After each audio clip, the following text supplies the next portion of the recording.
So I've totally gone ahead and finished the connections. Well, you weren't paying attention because really I thought to myself, how much footage do I want to edit of me struggling with these fittings? These awkward fittings that you're probably never going to really want to use yourself. I'm just one of those crazy guys who would do that, but the reservoir is all connected now. This is excellent. Pretty straightforward. Fill port, plug, and an in and an out.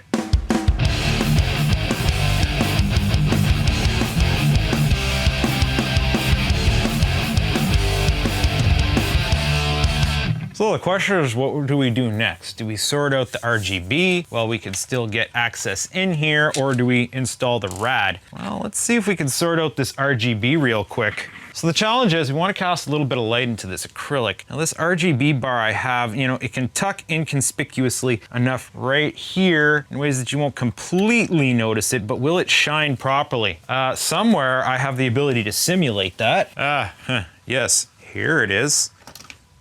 Oh, hey, you know what? That's actually pretty good like that. This is we gotta hit just that right spot. So yeah, it's gonna stick out a little bit, but under the circumstances, I don't know that it can be helped unless I go and cut some fresh RGB, which I don't feel like doing right now. It's just a question of seating this back into place in a way that it's gonna sit reasonably well and not completely stick out all that much. Let's try screwing this thing down, and we can probably slightly adjust on this. Yeah, there's a little bit of exposure, but it's good like that. Okay, so now we can get the radiator back in place. So hopefully we don't have any drippage. Hopefully, oh, this might conflict. It's gonna be a little, we gotta play with the geometry, but, oh, those fittings barely clear over the drive bay. Okay, well, you know what? This drive bay is not fastened yet. So let's get that out so we can slip this in. Try to figure out what it's getting stuck on. It's getting stuck on this pipe here.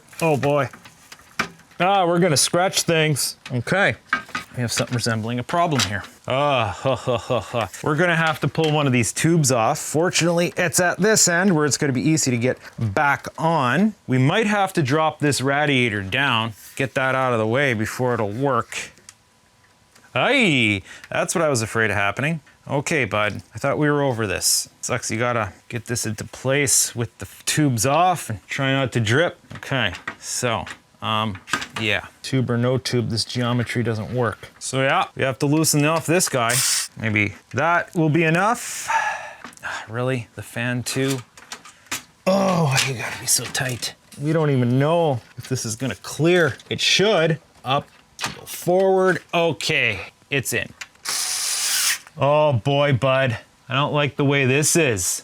I think we're gonna have to go take it out again and make an adjustment. Can you even see in there? Do you see these fittings are around the same plane this way? So that's really butting up against that. So the solution ultimately is to remove that fitting from there and move it over to this position. And then everything will go together smoothly. So unfortunately, these situations are not without their trial and error. And maybe this is where people start to laugh, because if I had a more modern case, this kind of thing wouldn't be an issue. But I pride myself in being able to work under conditions like this and be able to solve the problems. It's great that I have to take that tube back off though. Hopefully that tube has had time to form. Let's see if we can't get this tube back into place without having to fight it so much. Oh yeah, okay, we're good. Okay, so now there should be no conflicts putting this back in there. Yeah, that feels good now. The tubes are all beside each other now, not bumping into each other. So that is good. Finally, now we just have to repair our damage here. Get these parts back into place. Easy enough. Yay! Now we have to decide, okay, that tube's gonna go there. Connect this tube back on to here, which we're lucky is form fitted. Get this tube back on to here. And then finally, we should be able to just snip dish back onto a rad up here. Hey, eventually, come on. What, do you want to come around the outside? Is that what you want to do? You know, you kids are certainly spoiled now with your water cooling implements. You gotta remember, this is one of the highest end fittings you could get. Back when I started, this is what we had to do. Just a little bit more, man. You're almost there. Okay, to the best of my knowledge, my loop is all back together now. So before I go installing everything back into it, I want to fill it and test on it. guaranteed I'm gonna have to mix up some more coolant. This is my irrelevant special recipe of secret herbs and spices. Oh, we're off to a great start. Getting a bit flustered. So now we just have, and will it work without airlocking? So that's what we have to watch out for. Yeah, see, that's an airlock. I'm gonna have to make up some more of this coolant because I'm pretty sure this is not gonna be enough to fill this loop. Yeah, we're gonna be prone to airlocks here, bud. This isn't gonna be fun to fill. Stick a little leader in here so that it can't get stuck. Yeah, once it grips over there, it'd be nice to get enough in there to get it at the pump. Once it's at the pump, then we can get stuff moving. Oh, yeah, it's just drowned enough. So let's get the pump going. Where's that pump plug? Back here somewhere. Oh, there's so much going back here. It's gonna be fun just getting this back together after. So I have this MOSFET switch box with a foot switch control. I can just. Yeah, fill ports are nuisance. I don't recommend. Here we're necessitating it because I can't get at the normal fill port like this. And I gotta watch to make sure an air bubble doesn't hit my pump because my water recipe is prone to mechanical shearing.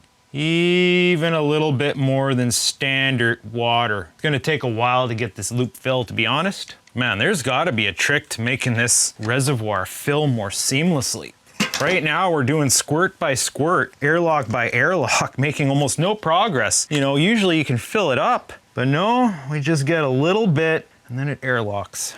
Tilting it back seems to help. We're gonna be here a while. I'm gonna pause the cameras. Okay, so I've never really done fill port before. Usually I've always been able to put directly into the reservoir. And in this situation, it is a bad time. Not only does it keep getting airlocked, well, now when I stop the pump, the pressure change of stuff moving back ends up wanting to make it shoot out the hole. So we have problems. And fortunately, I haven't had water spill anywhere it doesn't belong. So basically what I'm having to resort to is, you know, loosening up all the screws to see if I can snoot this out just enough to be able to undo this port. So it looks like priming and, you know, filling this loop now is gonna get even more complicated. If I can just release air pressure here. Oh, now it should fill seamlessly with no problems. Yes. Okay, so we have a new strategy here now. And in fact, it might even be easier to film like this or fill like this. I don't know. Maybe I shouldn't have done the fill port at all and just gone in from the top like old school. And I'm out of coolant. And this is all the coolant I have left.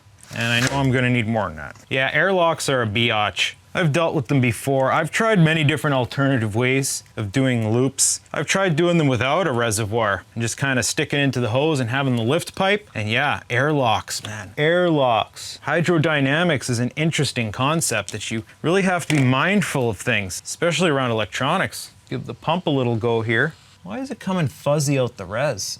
You know what our problem is? Our pump's running full tilt because it's a PWM. So it's causing a lot of foaming action. Oh! So many bubbles. Yeah, we definitely need more coolant. And you all own an evaporative humidifier. Careful with this stuff. It's toxic until you dilute it. What a privileged world we live in, where I could just buy all the computer coolant I need. Ha, fresh batch of coolant. Maybe I'll explain better this recipe in another video. A little foamy. Now it's back to normal. One bubble at a time. Bubbles, bubbles, bubbles, bubbles, bubbling. Oh, it looks like we're getting to the lower end of the bubbles. A nice strong pump. A lot of reservoir turbulence. Now we let it run a bit, let as many bubbles as possible naturally excavate and get out of there. Oh, look at that. All right, after a few minutes, she's running pretty smooth like, but she ain't bubbling like badly anymore. But she's about to, because we have to do the thing where we give her a wiggle and waggle to shake those bubbles loose. Now to do that safely, we want to seal up our general loose ports here. In retrospect, I think that fill port was a bad idea. But then, you know, I had to have contingency plans because I wasn't sure I could expect to be able to reach this one. Hopefully, in the bobbling of this back and forth, I don't pull a fitting loose because as you can see, I kind of have to yank on that. Frickin' fill ports. Useless, I say. Useless. It needs to go into the top, is what it needs. It'd be great if I could get the fill port into the fill port. Then we wouldn't have this problem. Now, if I recall correctly, pop goes to here. So if we maybe give this a tilt this way. We'll release bubbles from, oh, yeah, we're getting bubbles out of this rad. Now sometimes you can tell what's in your rad with a tap. You can hear if it's hollow. Oh, we just released bubbles from one of the video cards. Now, if we can get it completely down without losing prime on the pump, yeah, we gotta check our levels here. We should be good up to about here. I think that bottom rad's gonna be as good as it gets. Shift it this way. Let's inspect our water blocks. Yeah, it looks pretty good. There's little micro bubbles. They'll shake loose eventually. There's diminishing gains, especially when you're filming. So those are gonna go to that radiator, and to release bubbles from that radiator, you just kind of go this way. Tilt it all the way back, which we have stuff in the way. I probably need a bigger workbench. Oh yeah, look at them go. Definitely a lot of bubbles coming out of that rad. Now watch our water level. Oh, we just released a whole bunch from this rad. The problem is all the bubbles that come, because they're gonna get trapped in here. So we gotta do that a couple times. That looks like that might be decent. Slowly now. At this point, we should probably re-top off the reservoir a bit. You know, no fill port and a little bit more slack on these pipes, and we'd be able to fill it in and out here. I'm gonna leave it for now, but in next revision, I think that fill port's going. We're gonna go back again. Now with a freshly filled reservoir. All the way back. Oh yeah, you can't see this, but it's epic. And then all the way back forward again. Oh, you just hear it, the big gurgles go. Let's give her another dip, dip, dip.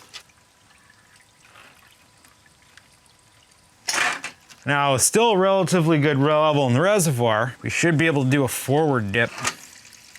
Now, how's our level? Because we don't want to, that's about max forward. We can go there without catching air out of the reservoir. Maybe some back and forth.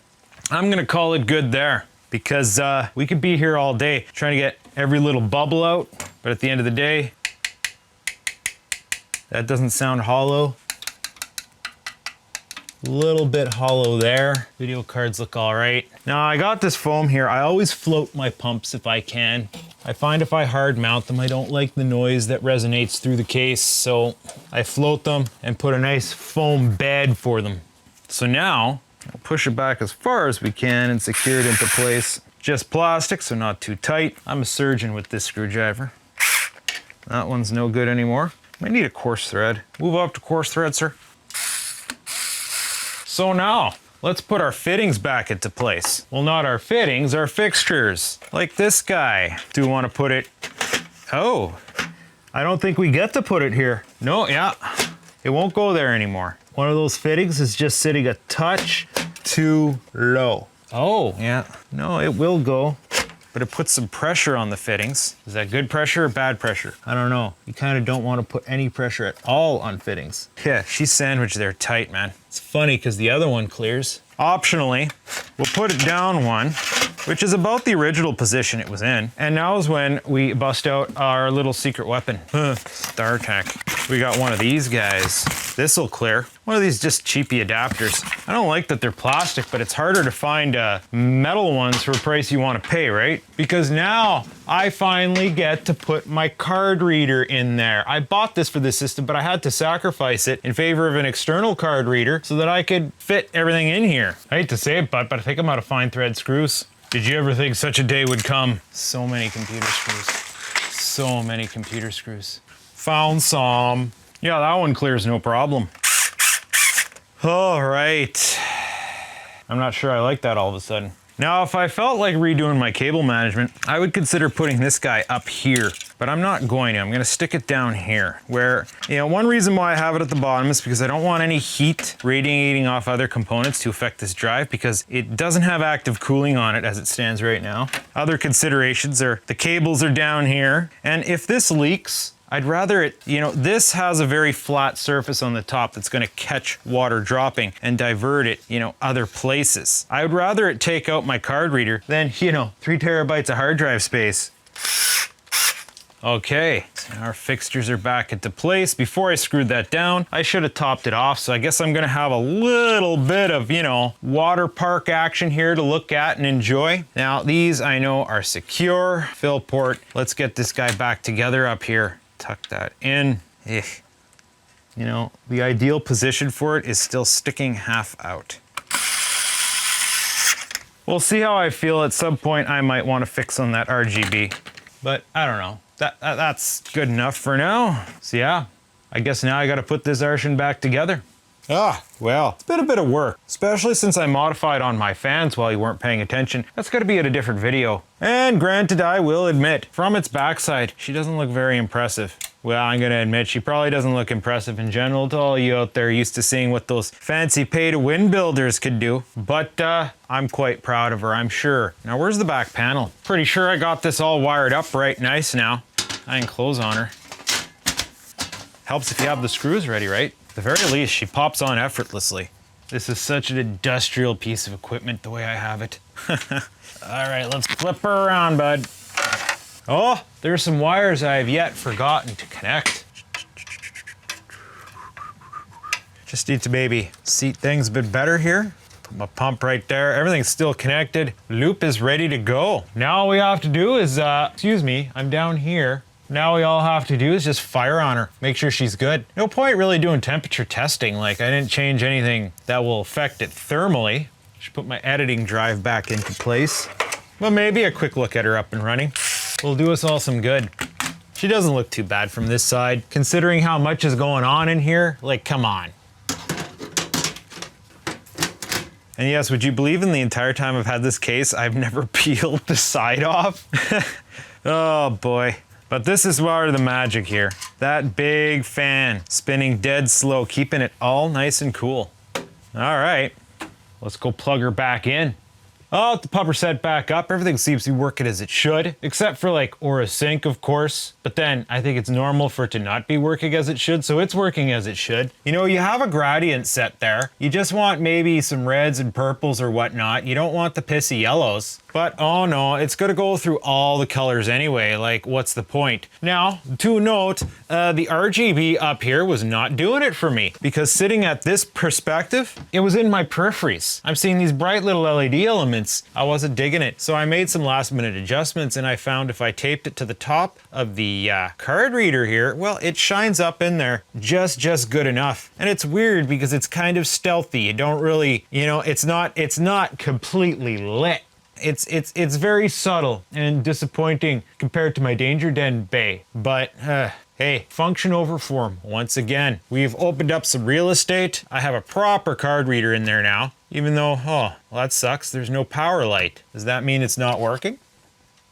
Oh, no, there it goes. We'll finally have some decent speeds now. You know, I was using this old USB 2 unit that has an external plug, and it's a good solid unit. I've had it for a very long time, but you got a bit of the slow. So yeah, not sure what else to say. This is a successful upgrade, and Monolith, I think I'm done upgrading her for another year, but we'll see. For this channel might demand more tweakings, but then, you know, build other systems, right? Thank you for watching, and stay tuned, because I do all the things.